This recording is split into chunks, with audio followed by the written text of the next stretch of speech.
ಮನೆಯ ಸ್ವರ್ಗ ಅಂತೇಳಿ ಹೊಸ ನಾಟಕ ಮಾಡಿದ್ವಿ. ಇವತ್ತಿಂದ ರಿಹರ್ಸಲ್ ಶುರು ಆಗ್ತದೆ. ಸ್ಕೂಲ್ ಶಾಲಾ ವಾತಾವರಣ, ಅಲ್ಲಿ ನಾಣಿಯ ಫ್ರೆಂಡ್ಸ್ಗಳ ಜೊತೆಗೆ ಏನಿರ್ತಾನೆ ಅಂತ ಅದಕ್ಕೆ ಸೆಟ್ ಹಾಕಿ ರೆಡಿ ಮಾಡ್ತಾರೆ ಮಕ್ಕಳು.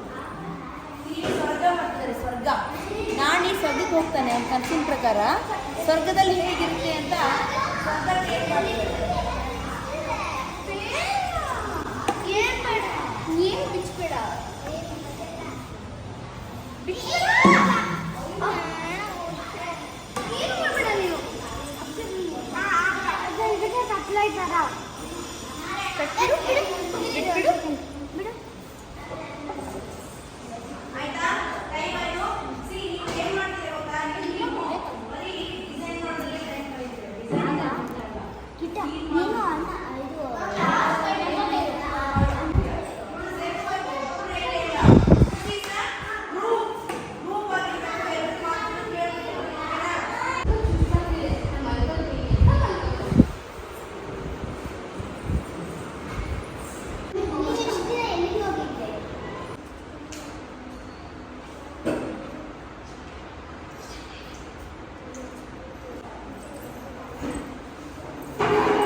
ಶಾಪಿಂಗ್ ಮಾಡಕ್ ಹೋಗ್ತಾರೆ ಅಜ್ಜ.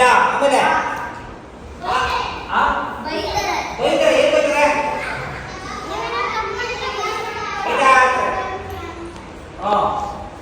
ಅಜ್ಜ ಆಮೇಲೆ ಏನ್ ಮಾಡ್ತಾರೆ, ಎರಡಿಗೆ ಅಜ್ಜಂಗೆ ಅಲ್ಲೆಲ್ಲ ಬಿದ್ದೋಗಿರುತ್ತೆ. ಅಜ್ಜ ಏನ್ ಮಾಡುತ್ತೆ, ಎರಡಿಗೆ ದಿನಕ್ಕೆ ಅದಕ್ಕೆ ಆಸೆ ಚಪ್ಪಲ ಅದಕ್ಕೆ ಏನ್ ಮಾಡುತ್ತೆ, ಒಂದು ಊಟ ತಗೊಂಡು ಎಲೆ ಹಾಕಿ ನನಗೆ ಹಾಕಿ ಊಟ ಊಟ ಊಟ ಊಟ ಊಟ ಇರುತ್ತೆ. ಯಾಕೆ ಮೆತ್ತ ಮಾಡ್ಕೊಂಡು ಮಜಾ ಹಾಕೋಕೆ. ಅಮ್ಮ